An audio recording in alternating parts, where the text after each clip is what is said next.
Bismillahirrahmanirrahim. Good afternoon, all. Uh, Dear participants of this weekly webinar of Devcom Pakistan Development Communications Network. And today we will be talking about Pakistan and China beyond 70, because for the last about 6 months, we are talking about Pakistan and China at 70. And we have been discussing most of the topics related to past, like how China collaborated with Pakistan on different issues and supported economically and strategically. But today, we will be talking about more like how China and Pakistan can collaborate with each other in the coming strategic issues that is emerging in the region, and also like how they can go for people-to-people contact and a cultural collaboration. And thirdly, we will be talking about the most important aspect of future collaboration that we see. And as we have seen that 45,000 students have been studying in China. But in the recent years, we also saw that Pakistan's Higher Education Commission has policies that were not supported by the people.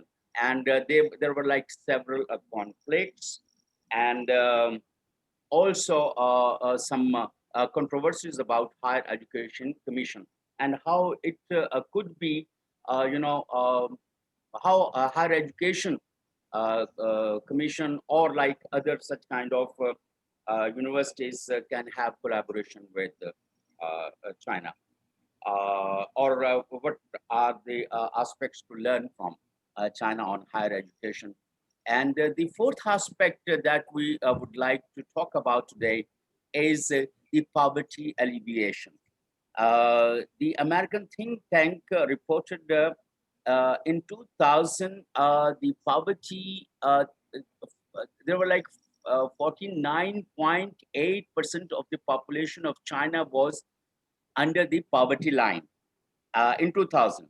And in 2020, they have eliminated entire population, from the poverty line. So these are the 4 or 5 aspects that we would like to talk about today. And today's our keynote speaker, Lieutenant General retired Asad Durrani Sahab, who has a vast experience of a strategic collaboration and dealing with the strategic issues in Pakistan and also with other powers in the region and the other superpowers as well. General Durrani sir, will you please kick off the webinar with your keynote speech highlighting the strategic collaboration in the emerging situation in the region? Please go ahead, sir. Thank you very much. If I am laudable enough, then I can kick off actually. Sir, you are. Good.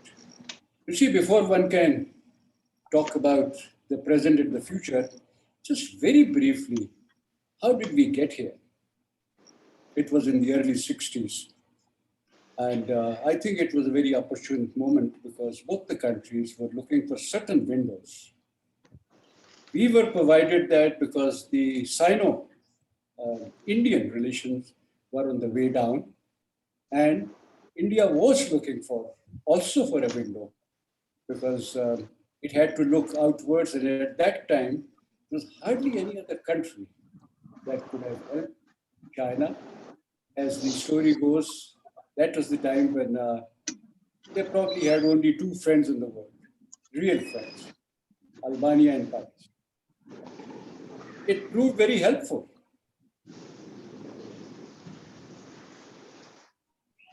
It was so helpful that within a couple of years, when we went to war with India in 65,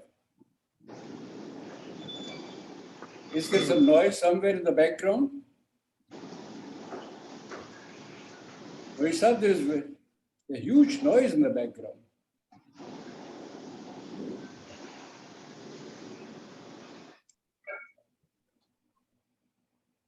Yeah, it's better, I suppose. The noise, no, noise is not gone. Nisab, I think you need to mute Abu Bakr Zafar Saab. Is it better? Sir, done. Please go ahead, sir. Please go ahead. Sorry, it was Abu Bakr Zafar's. The noise was from Abu Bakr Zafar. Okay, if it is all right, I can resume. Yeah, but please resume, sir. Sorry for the botheration. It was just like 1965 war. I do not think that very many people recall that within a couple of years, how China helped us at that. Durrani साहब, आपकी आवाज थोड़ी कम हो गई है.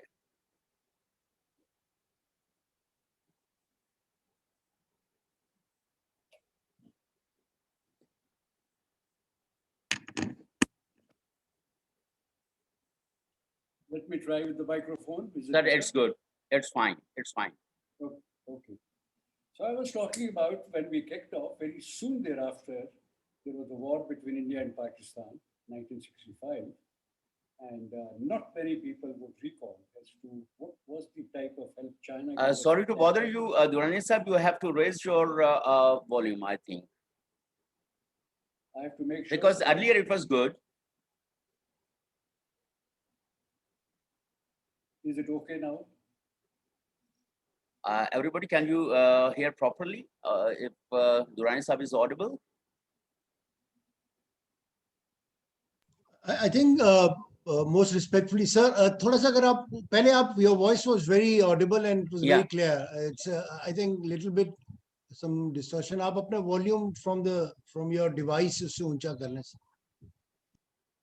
My volume is at the maximum.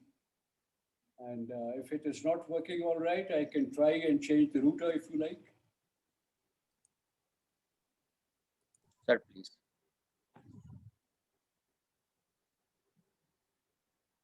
Would that be better? Yeah, much better, sir. Thank you. Much better. Much better. Okay. Now, if it is better, should I start from the beginning or where I live? From the beginning, sir. I will edit it for the YouTube and other social media. All right. Please go ahead. No. You see, if we have to talk about the future, very briefly, I should probably say that how did we get to this place so that we know what are the future challenges and how we're going to, come to grips with them.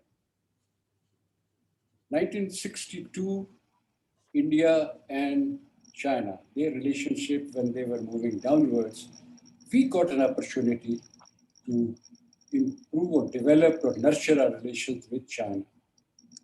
And for China, it was very helpful because at that time, China too was looking for some partner that could provide this country a window to the outside world. Just to refresh our memories, there were just two friends, real friends that China had at that time, Pakistan and Albania. It became so helpful to us, this particular relationship, that within a couple of years, when we went to war with India, 1965, the Chinese in their way provided an invaluable help. They just, threatened to open another front, and on the pretext and says that the Indian troops had, probably came into their territory and abducted a few goats. It was amusing. It could have been called Goat Gate at that time if we were familiar with these words. But the result was that the Indians were put on alert. This relationship, all the same, despite the fact that we at that time had very good relations with the United States, America did not like it. And they did try to pressurize us that why should we do that? Because the only China at that time they wanted to know was Taiwan. But you see, the irony of fate, within a couple of years, we were the ones who took the Chinese, at that time it was called over the hump, over Himalayas. Kissinger was made to meet the Chinese leadership in Beijing. This is now 1971, just before the war. I think thereafter, after we had served that bridge function, there were many benefits. I don't have to go to them. People know about that. But another turning point came after the 9/11. When 9/11 happened, there was plenty of commotion in our region, and the China at that time, well placed to play in the big league, probably did something that again has been proving very helpful to us. There was an old group called Shanghai Five, which had China, Russia, and some others. It was upgraded to SCO, Shanghai Cooperation Organization. It was made so that in the region, within the region, we found a good group to counter the moves of the United States, because the United States, at that time, the sole superpower, was in the neighborhood or had already invaded Afghanistan. So that's the point that we learned how to position ourselves to play in that league. In due course, I think it was a Pakistani initiative that to play the Afghan end game, we should try some regional countries, bring them together, and that is where we mended fences with Iran, reached out to Russia. China was already on board, and Turkey joined us. So at least 4 or 5 countries had, prepared themselves. 15 years ago, they had started that preparation to take care of the so-called Afghan end game, which is being played out today. Frankly, I do not know how well they have positioned themselves, but we know, all of us know, that all 5 countries have certain assets. Some people have borders, the other have influence, the third, China has money. Russia understands this country very well. If we were to synergize these assets, I suppose that is the time, the other subject that we've been talking about lately, how Afghanistan would turn out to be. But this is now the background. This is almost to bring us to the present time. But ladies and gentlemen, if I may say, the most difficult part is yet to come. And it is because of, some people would call it the rivalry between the United States and China. But I think this terminology, use of terminology, can be misleading.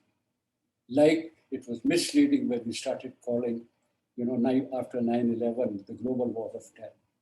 Right now, it is best described as the American resolve to keep China down. This is quite natural. I mean, we can talk about it in any way we want to. Some people have been talking about the Thucydides's trap, rising power and the declining power. Others would call it probably the new great game, or a game to gain influence in this very important region. But the fact is that now that this tussle is likely to happen, it has been simmering for quite some time, it's likely to happen, it can acquire certain very serious dimension. And the reason is as follows.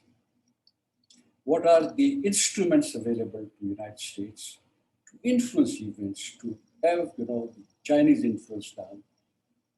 Economy, no, because the Chinese economic assets are considerable. It has also even reached out to some of the American allies, like the European ones. So to use any economic instrument to decrease or diminish the influence of China was going to be very difficult. But there is another asset that the United States has. That's actually its biggest cloud. It has used it before, and that is the one that is going to be quite effective from the American point of view in our region.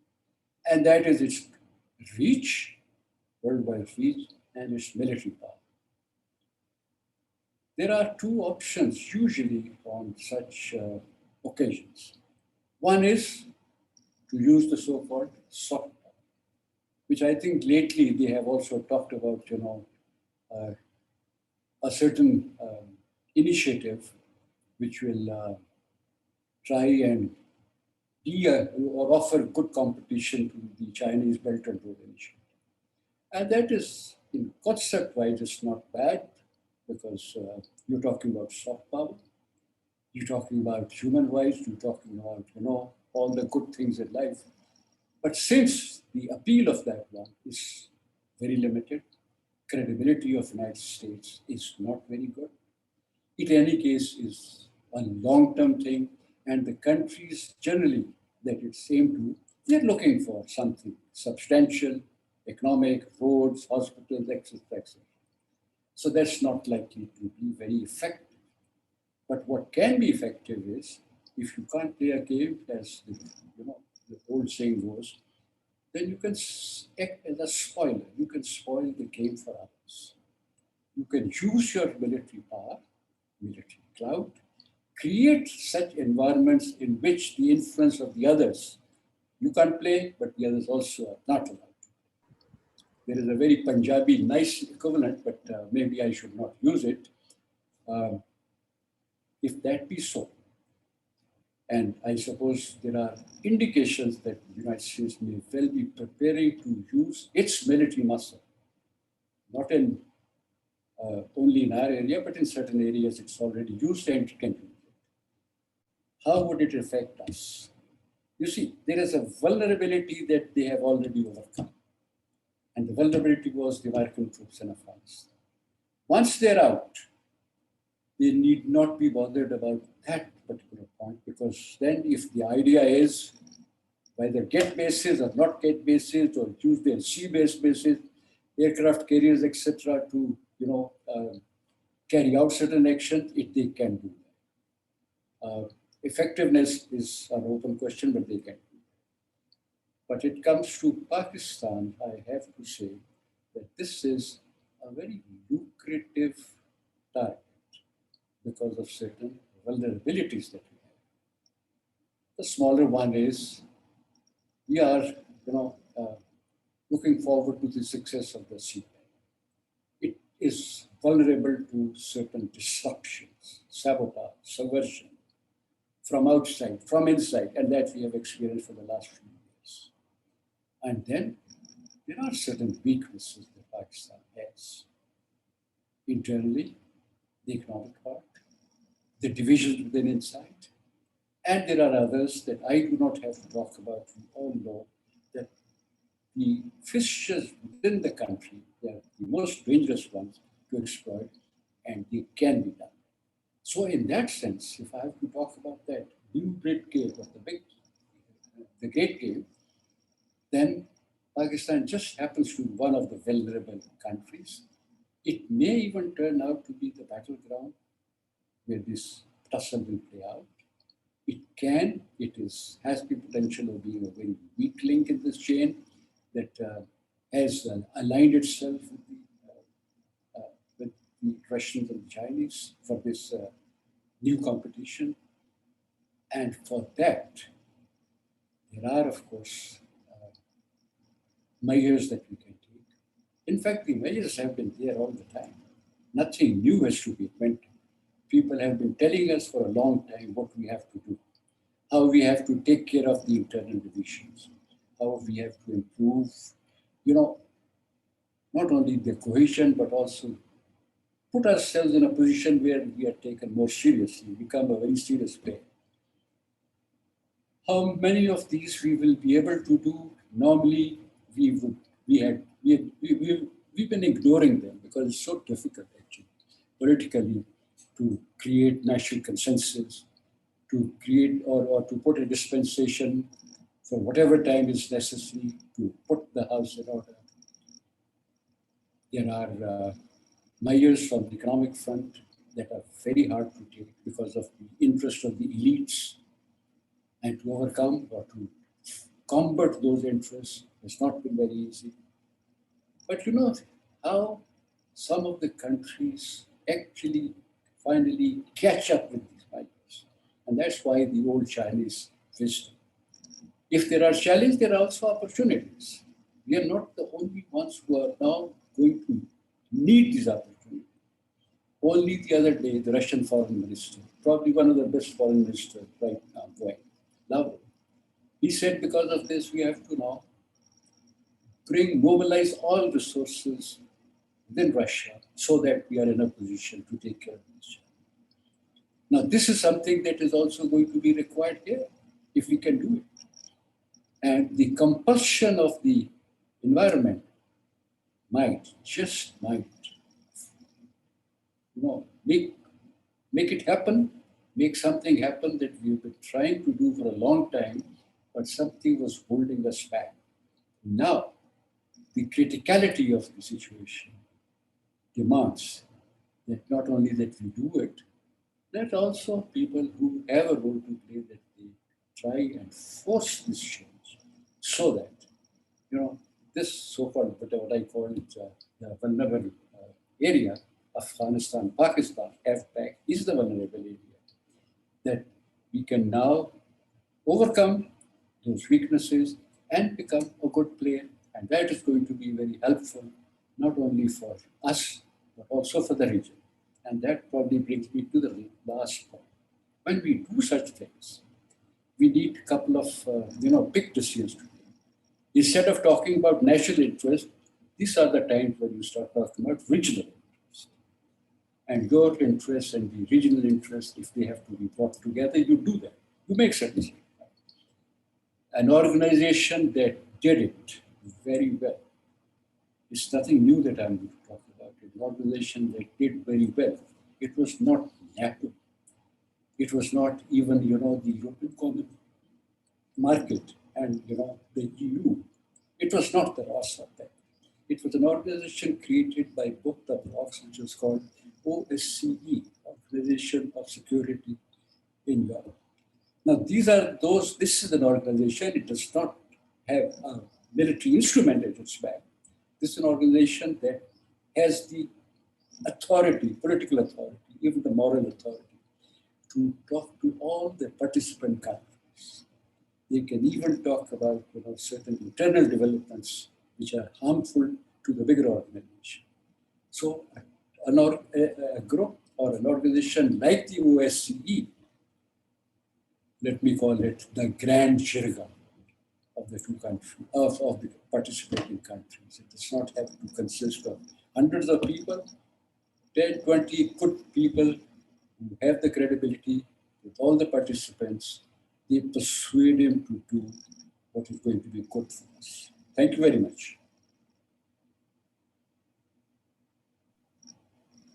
Thank you very much for your initial deliberation. And Drawing Sahib, I would like to ask one question of the entire, very specifically.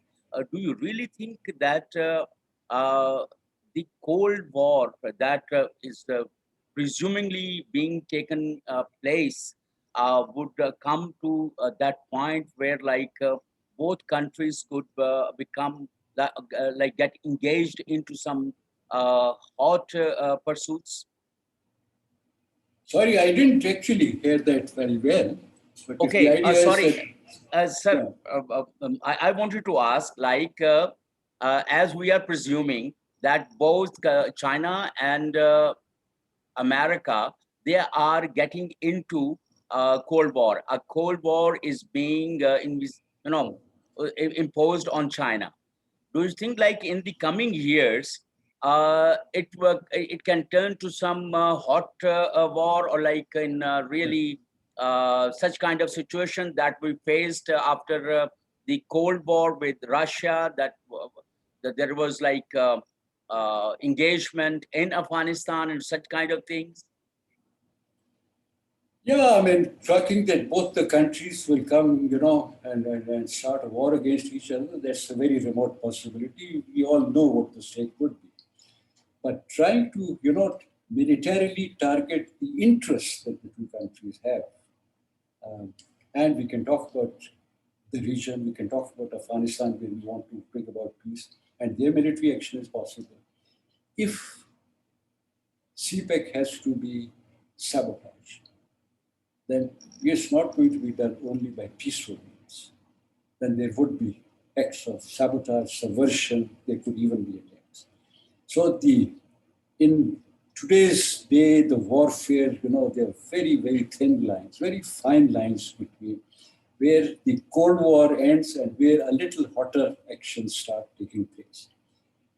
The chances are, I mean, considering the desperation that the United States has to ensure that their predominant role continues, the G7 was just one small example.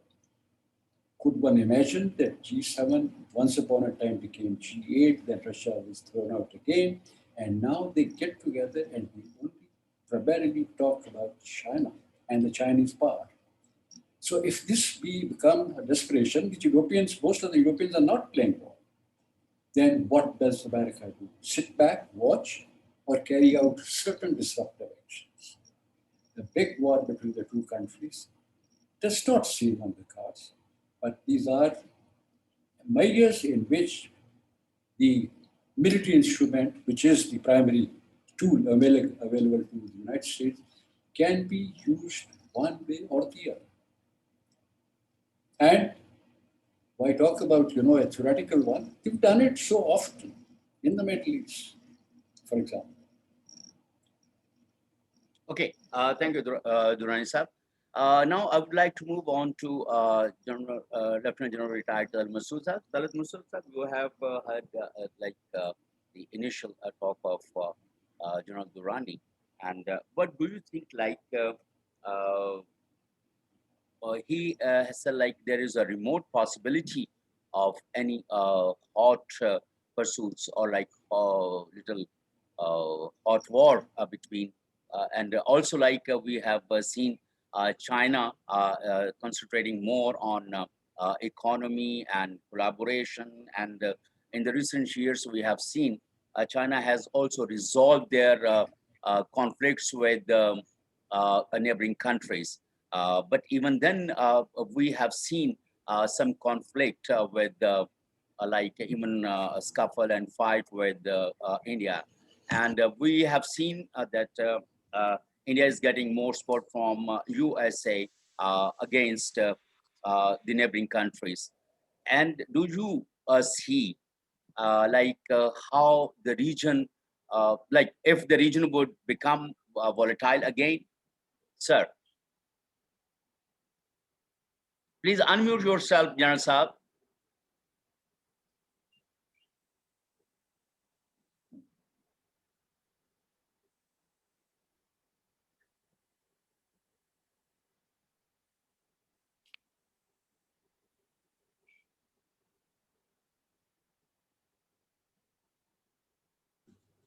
Gee, can you hear me? Yes, please. Go ahead and adjust your, it's good. It's good. Well, I think it's a very good question that you have posed to me. And sorry, I think there are two aspects to the US-China relationship or the China-Western relationship. One is the security aspect, and the other is the economic aspect. Although they are, interlinked as well, but I think it's better to sort of understand the very challenge that China faces, and as a consequence, all those countries which are associated with China would also be facing. One is the security challenge. I think US realizes that China is a rising military power as well. Although its military strength at the moment and its scientific power is not as much or close to the US, but in the next 5 to 10 years, it's very much possible that the American security would be challenged. So I think America is truly trying to aim at sort of thwarting or reducing the impact of the Chinese rise, technological rise. And that is why you find that they are imposing so many restrictions on the Chinese and asking their Western allies also to close ranks with them in terms of denying them any technology access, which could turn into strengthening China. So I think it's a deliberate sort of a move, which of course is very hostile nature and has brought the two countries in a confrontational way. and has also totally upset the global sort of a partnership that was going on in order to sort of have a world in which all countries participate for the economic development of the world and their regions. So I think there is a very major difference now, and what the world is going to witness is something what General Durrani has been very rightly saying, that it's a sort of a period where we would be facing a sort of a mini Cold War, and that Cold War would have very strong economic dimensions. So I think this is one major aspect of the global change that is taking place because of the US policy. And in that, of course, India is a partner of US, and that makes things more difficult for countries like Pakistan,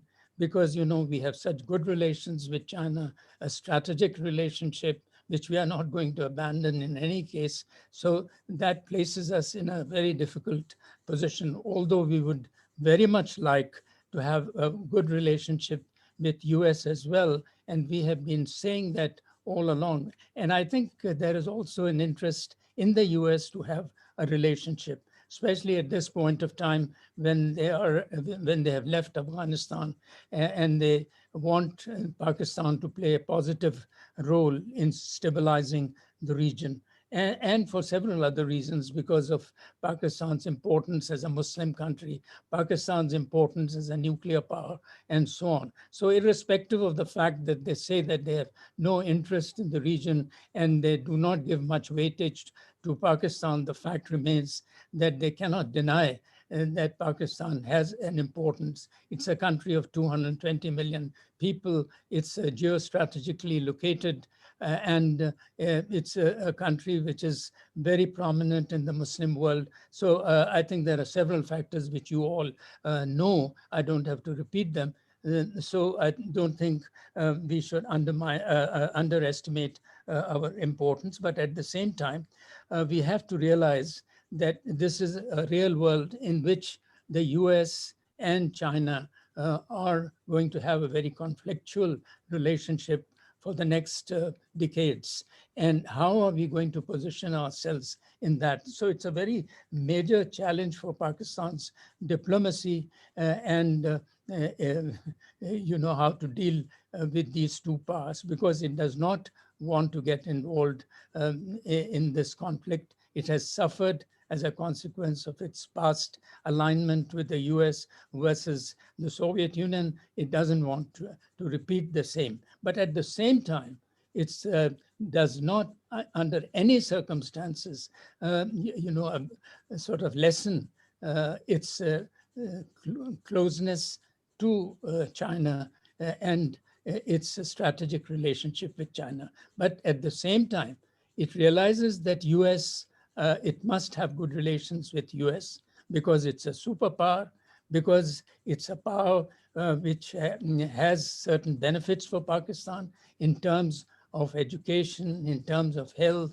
in terms of its influence all over the world, its influence in decision making, and it also is the greatest influence in harming countries. So Pakistan does not want to get involved, in any conflictual relationship with US. It wants a reasonably good relationship, and that is why it repeatedly, the leadership is emphasizing that we want to have a reasonable good relationship with the US, and our relationship and proximity to China in no way interferes or is harmful for America.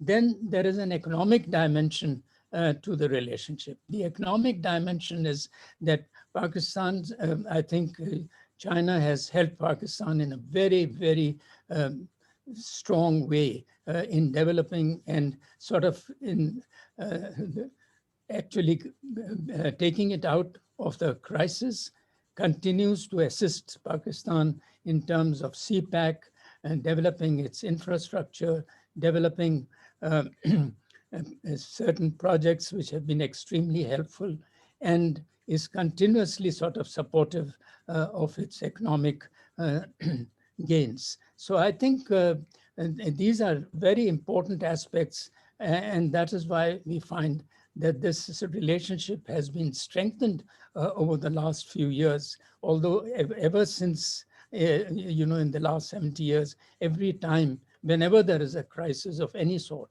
or whenever there is a pressure from outside forces, it is China which has come to our rescue. But at the same time, I would say that it is for Pakistan to develop also an economy which is self-sustaining. One of the greatest weaknesses of Pakistan has been that in the last 72 and 73 years, Pakistan has not been able to develop a self-sustaining economy. A country which boasts itself to be a nuclear power, a country with 220 million people, a country which is so well located, strategically, if it has to depend economically on IMF and other World Bank and other external sources, or on China or on US, then I think it loses its importance and it loses its leverage. So I think it is also extremely important that we understand how important it is that we should be economically independent and not have an economy which is self-sufficient, which is able to support its people and spend in accordance with that, have governance of a kind which does not make you rely forever on foreign assistance. Okay, Thank thank you very much, General Talat Masood Saab, for your initial deliberations. I want to ask one question that recently we have seen OIC, has asked like if Pakistan, India, like we can mediate on Kashmir issue. China has also, put up Kashmir issue on the global map, and sometimes also put up the issue and take initiative on the request of Pakistan to highlight this, or like to ask for the UN Security Council a meeting on the Kashmir issue. Do you think like is there any possibility that India would accept OIC's invitation to mediate the Kashmir process? And secondly, is there any possibility, do you see, that China would come to be part of the mediation process while having some conflicts with India as well? Please go ahead, sir. Gee, I think I don't foresee that OIC will be able to influence the thinking of India, or it will change its policy when it is not influenced by the UN resolutions, when it is not influenced by the world body. For it to be influenced by OIC, and that to OIC, which has been very reluctant in even passing a resolution about which every one of us is aware, I don't think so. And the type of relations that the OIC members have with India, it is very unlikely that they think they will be moved and will alter their policies on Kashmir. That is different. That the internal in actually Kashmir will force, I think, sorry, is there any problem? No, not at all, sir. That's right. So I think the major problem is that the struggle of the Kashmiris is the one which is going to ultimately really bring them the freedom. And they are making huge sacrifices. And I think it is this which will ultimately, India will have to bend to that. And I think it would, of course, they are paying a very heavy price for it, the Kashmiris. But the way, how resolute they are not prepared to accept the Indian hegemony. And I think there's victory will be theirs, but after a lot of sacrifices. And India cannot succeed with its present policy. So I think we should rely on that, and Pakistan is fully supportive of the Kashmir struggle, and it should continue to support. And of course, if the OIC and other organizations make these statements, they have some value, but we have to also understand that it is the individual countries and as a group, if they are truly not that effective, we also have to consider their limitations because of the type of trade they have, the type of interest that they have in each other. That is why we have to also see where exactly and in which way the struggle must be supported. Okay, General Sir, another thing. Recently, we saw a meeting of G7 supporting B3W, like Build Back Better World.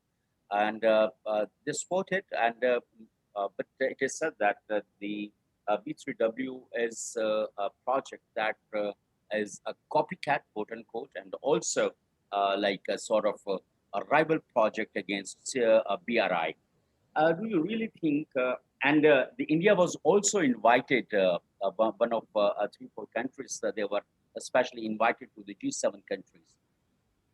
My one question with three components. Do you really think that a G7 also having a very good economic and trade relations with China? Do you think like B3W is expected to impact the relation that China has with G7 and other European countries? One. Secondly, having India in G7 meeting, do you think like giving more and exaggerated or blown up importance to India just for certain strategic reasons?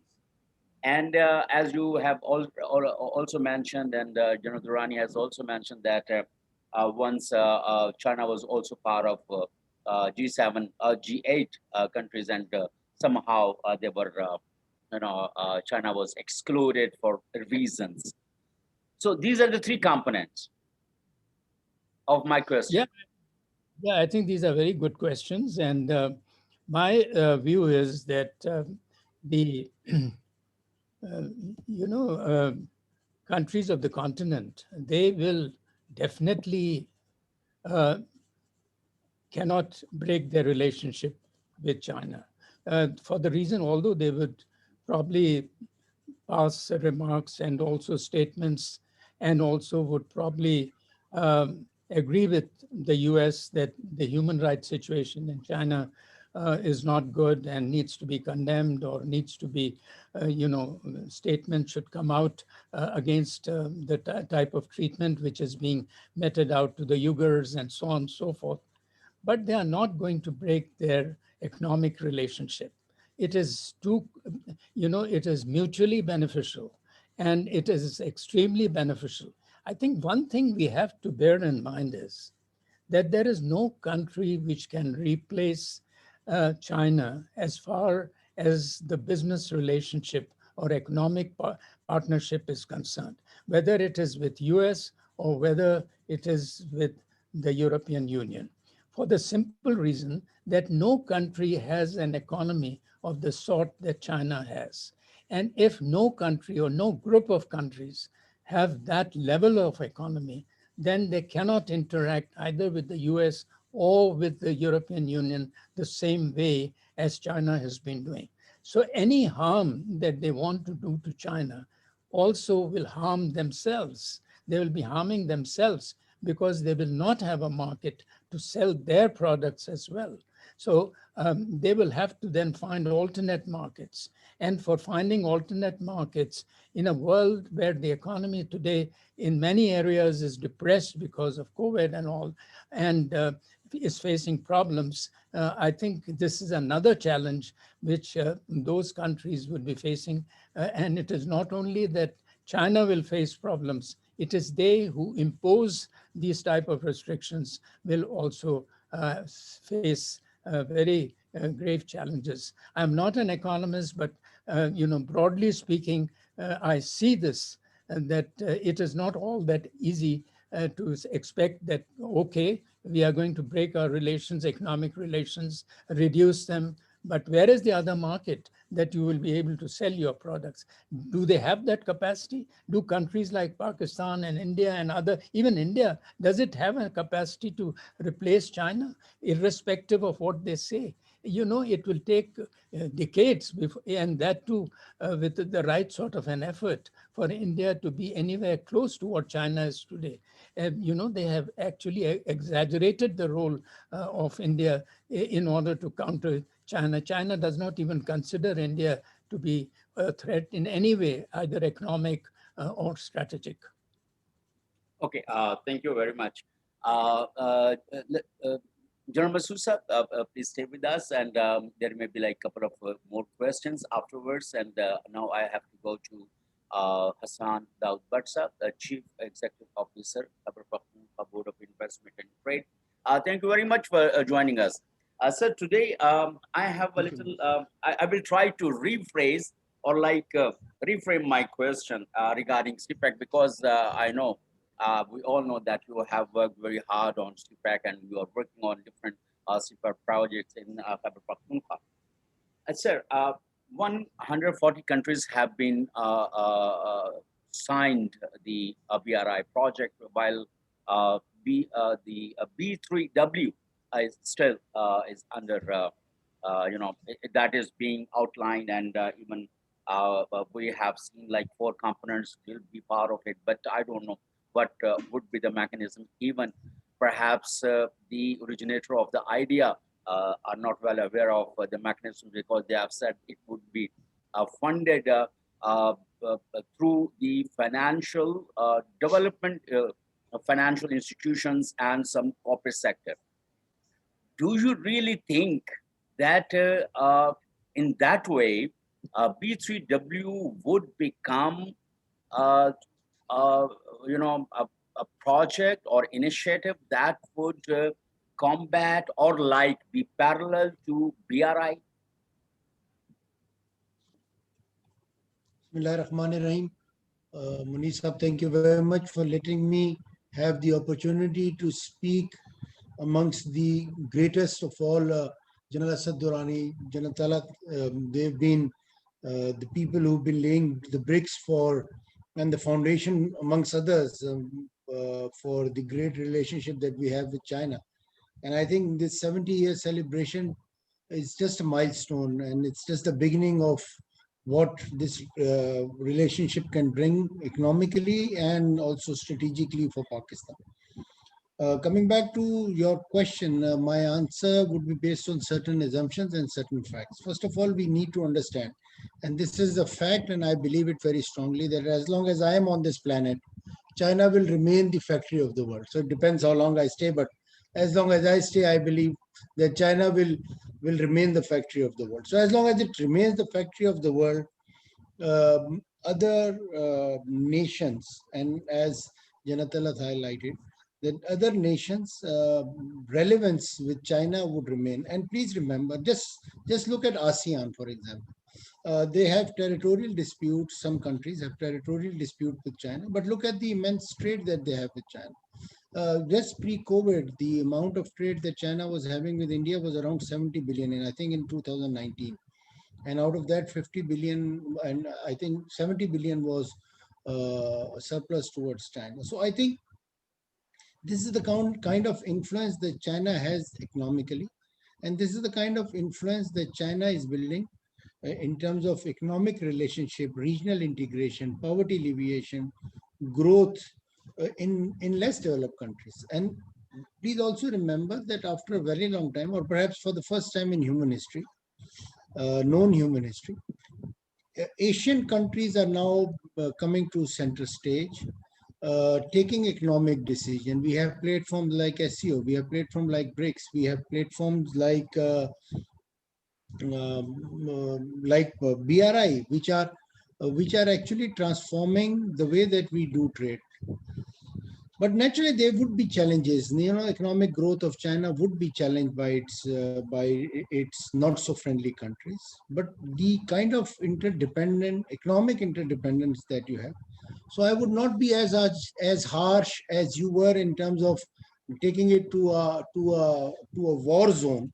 I think this would remain for a longer time as a trade war, as you may like to call it, or a trade competition, where countries would look at their natural endowments and try to leverage that. And in this context, I think Pakistan has a very important role to play in several contexts. First of all, we also need to leverage our natural endowment and also our strategic location in terms of economic growth. I think it's imperative, and I am a project manager. I am not a professional diplomat or a military statistician. I am a project manager. And in that respect, I think it's imperative that we become rich. Pakistan becomes rich, and for becoming that, to reaching that economic glory, I think we need better regional integration. We need better strategy to benefit from China-Pakistan economic corridor, and we need better understanding also at each level. I think academians have a role to play. Strategists have a role to play. The government officials like me and people who are working on projects have an important role to play, and that role should be based on the larger context of China-Pakistan relationship, which has never been on transactional terms. It has always been on a trajectory of growth, and we need to maintain this. And this, I'm so happy that you've spoken and arrange this seminar on China, because it's time that we hand this baton of this great relationship to the next generation. Lastly, about the question that you asked, I think the influence that BRI is having, and especially the health Silk Road is building under in a post-COVID scenario. The way that China has helped a country like Pakistan and others through fight and battle through the pandemic is significant, and this will be remembered. And I would, in reflection of what President Xi said to our president when he visited China, that one drop of water will be replicated by an ocean. We must remember what China has done for us, and also likewise China should remember what we have done for them in history. I was reading an article published today, I think today or the day before, just early morning, about Henry Kissinger's visit to China, and I have spoken to Senator Sartaj Aziz on this. And I think more literature should come out. I would encourage greats like Talat Masood Saab, Asad Durrani Saab to write more on this relationship. And when our time comes and when we gather more experience on this, perhaps we will also be able to talk more. Again, China will remain the factory of the world. China will be important in terms of all economic decisions that are being taken and will be taken in next 50 years, unless another factory of the world is made. Because the other countries that are being projected, and as perhaps General Talat said, like India, other countries like Vietnam, even India, perhaps others, they do not have the human resource, they do not have the capacity to actually support the economic growth. The price tag that Chinese products have in itself is a challenge, and the quality is now growing. Look at the automotive industry coming from China to Pakistan and countries like Pakistan. So there will be challenge. There will be discussion. They might, to some academians and think tank, might look like a road to war, but I do not think that this will only remain a trade competition, glorified trade competition. And in this case, I think the winner will have it all. Thank you. Thank you very much, Hassan Daudwad sir. I have a supplementary question if you like to, because in the recent years we have seen that Pakistan has become a consumer market of Chinese product, and most of the products are not of that quality. Do you think that the economic cooperation in the coming years will enable Pakistan's economy to strengthen at the level that where we can proudly say that we are now a very self-sufficient and sustainable economic country? First. Secondly, do you think like we would be able to enhance our trade and business partnership with China, and how it would be if that is possible, sir? Please. Okay, yes.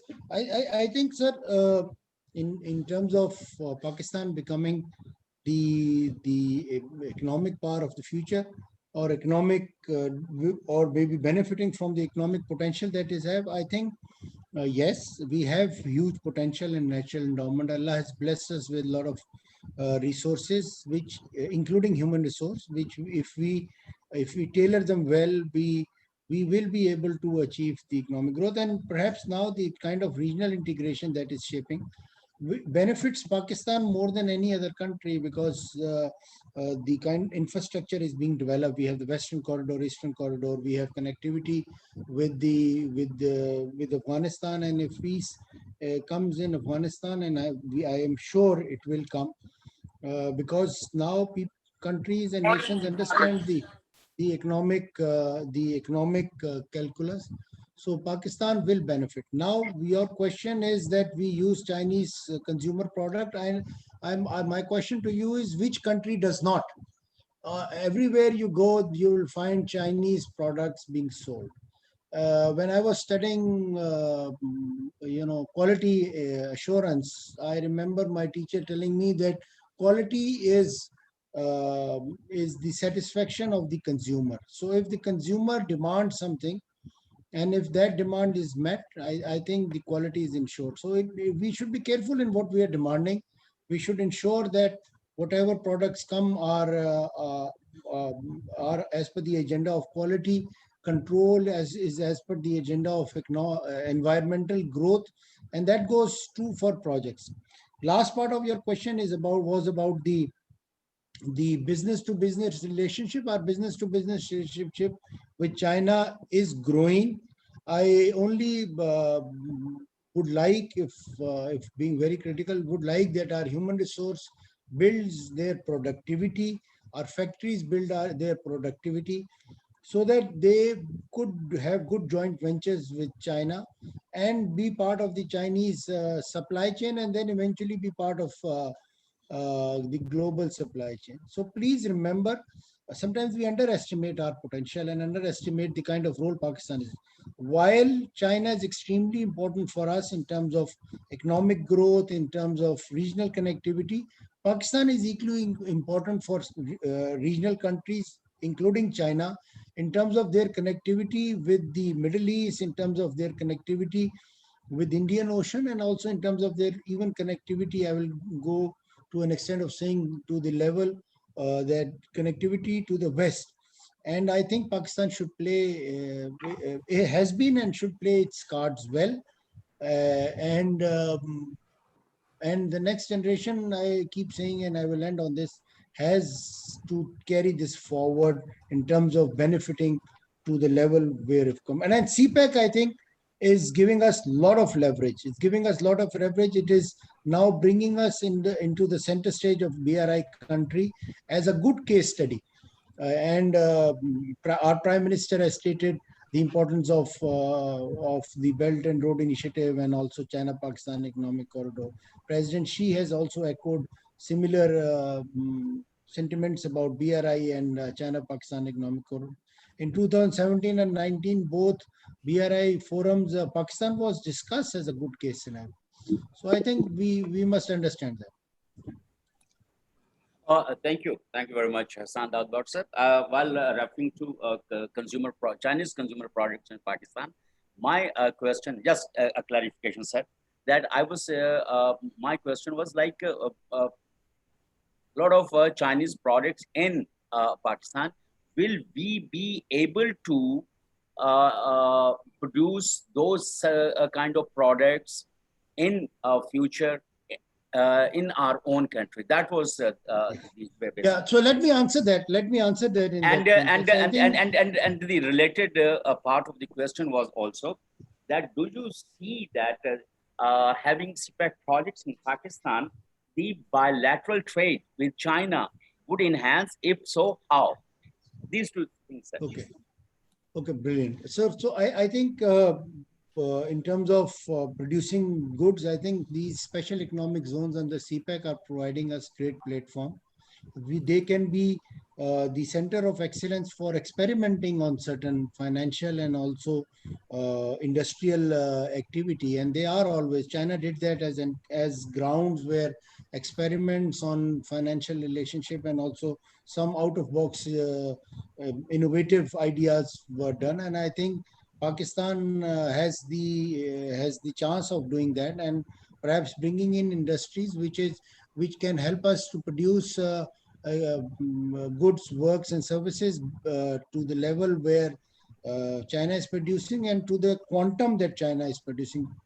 China is large size country as compared to us, but I think if we can produce similar products and export them to countries where there is demand, we will be able to, like Africa, for instance, and some Middle Eastern countries, we should be able to do that. Yes, Pakistan will benefit from this relationship. I think we must carefully study the FTA 2 that was signed with China. Look at the goods in which Pakistan has an advantage of exporting to China at zero tariff. There are a lot of tariff lines where about 313 tariff lines where Pakistan can benefit. And I look great and huge potential in terms of Pakistan exporting livestock, meat products, dairy products, agri-based products to China. Similarly, textile, mines and minerals after value addition in Pakistan exporting to China, not just raw products, but adding value and then exporting to China. We have a huge potential of exporting our IT services because we have a huge human resource which speaks fantastic English and has understanding of Western methods and ethics. So based on that, I would, in terms of rating, we have huge potential of increasing this trade and business from through agri-based products, from mines and minerals after value addition, textile, and perhaps creating some niche in certain kind of textile, perhaps apparel would be a good area. And then last, working on IT-based services which Pakistan can provide. And the list is long, but just these four would be my priority if I'm working in terms of exporting to China. Okay. Thank you very much, sir. And I believe like in the coming years, we would have enhanced bilateral trade and cooperation, economic cooperation with China and under the CPAC project. And definitely, you are very rightly said that Pakistan and CPAC project was quite appreciated in 2017 and 2019 BRI forums. And it is wonderful. And that is basically the trust that both countries have on each other. And that is why the CPAC is being considered as the flagship project of BRI.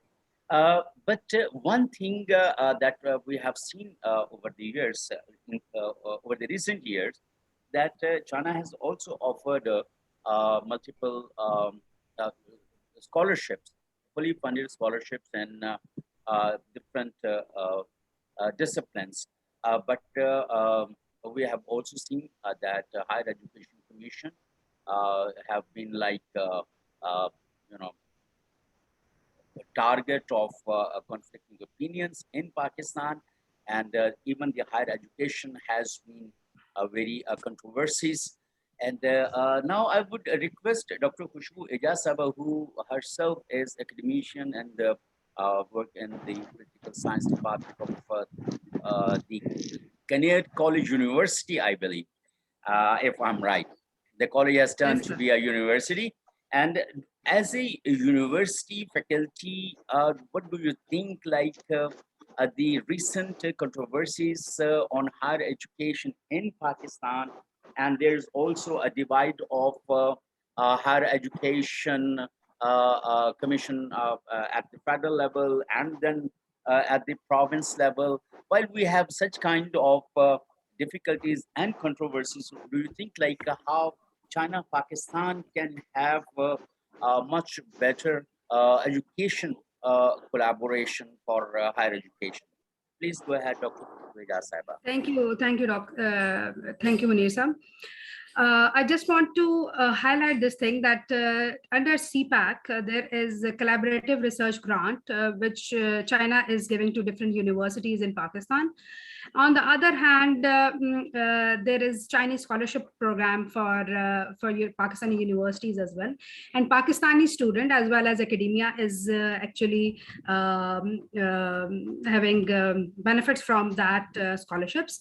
And we have so much PhDs from China in our universities, and they are working. They are highly resourceful, and they are bringing some good practices which they have which they have learned from China to our universities as well. Other than that, as far as higher federal government and our provincial government regarding higher education is concerned, after the 18 amendments, there are certain constraints. But as far as higher education is concerned, it is almost, you can say, every province is following the policies which HEC is giving us, because they have changed the ministry, they have changed this under that, they have been using the term as professional and training, is tarah se usko naam change karke they have been using it. So universities in different provinces in Pakistan are following the guidelines of HEC, and under CPAC, what they are doing, when this CPAC project was started, I have the knowledge of Punjab University that different heads of department in different universities, they were asked to come up with the research projects which they can help in the CPAC, or they have developed certain programs like coal program has been developed in the Punjab University क्योंकि coal के ऊपर research ज़्यादा हो रही थी. Then environmental sciences department have been asked to work on that, and then there were many other for example, as far as my department, political science is concerned, we were asked to write papers and to work on these issues regarding the impact of CPAC on political economic sectors in Pakistan. So on the other hand, I would like to add that on the cultural front, there is so much impact of CPAC in our country, and there are different projects which have been taken up by different media studies departments, and they are having collaborations with the Chinese. Recently, there is a news that there was one movie, Chale The Saath, which Pakistan and China has produced together, and our movie Legend of Maula Jat will be played in Chinese cinemas. So there is cultural collaboration to some extent. And on the other hand, I would like to add one thing, that as far as a culture, because there is culture is part of material and non-material elements, and there is so much infusion of Chinese food culture in our food, and then in our fashion scene especially, we can easily identify that there is lots of Chinese influence in our bridal wear as well. जो हमारे arts and crafts, जो artist का पुराना काम था, उसमें भी अब change आ गया है, and they have been using the things, embellishments which are coming from China. So China the CPAC is actually changing our educational landscape and our cultural landscape, and many more as well. Ji. Thank you very much, Dr. Pushpeja Saiba, for taking up the cultural part of it as well. But Maula Jat, you said like will be screened in China. China is a very, a country of very soft people. I have visited twice there. And what kind of culture we will be showing? Maula Jat started a series of movies having more violence and such kind of. You really want the Chinese people to be at Wallet. I think that this legend of Maula Jat is quite different from the Sultan Rahi's Maula Jat. Okay, okay, And, okay, fine. That's great. That I was just it's kidding. totally different thing. No, definitely.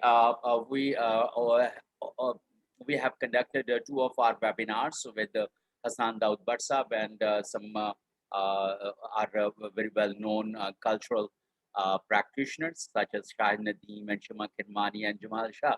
And they were like having, they said some framework should be there for very enhanced cultural collaboration.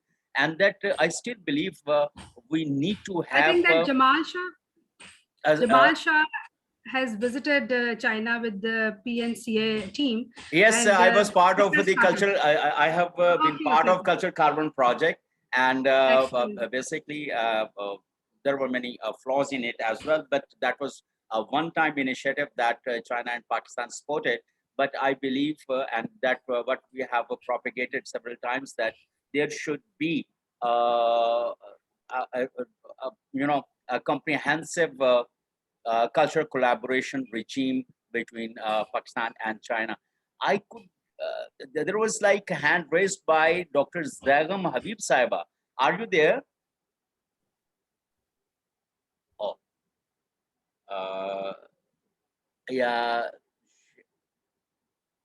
Dr. Zagam Habib has worked a lot on water-related and natural resource management projects in Pakistan. She has been part of Pakistan's bureaucracy as well, and she has raised her hand, and I think she has rejoined us. Dr. Zagam Habib Sahaba, are you there? Yeah, And yeah. My question is not good today. Thank you. I want to ask one question from Dr. Saiba. Because it is about educational cooperation with China and the quality of education. I have seen few PhD work in the which is related to water, agriculture, and now there is a lot of collaboration in the remote sensing sector also. But my concern is because I think we don't have the long history of high quality cooperation with China in the educational sector. For example, we know which University of America is good, in what in different sectors, and where Pakistani should go for agriculture, for other things. So the quality of research from different Chinese universities is not the same. Sometimes they have very short-term projects with the Pakistani students, which maybe not even the synopsis. I have seen few, even in Pakistan, they need to be checked and re-evaluated. I give you one example. Few months back, somebody sent me a synopsis for the review, and it was about the migration from the coastal area of Pakistan, which was already accepted in China, and actually there's no migration. So I asked him, no, this is accepted. So my question is to improve at this stage when we are cooperating, and China is doing very good in some sectors, education sector, their development, so also in remote sensing, but we need high quality collaboration and high quality research proposals. So maybe we need a mechanism between universities, with Dr. Saba, I listened whatever she said, which can check and improve the synopsis of people or research proposals from Pakistan to make it useful. Otherwise, there can be element of doubt saying this is from China and Right. this is not good.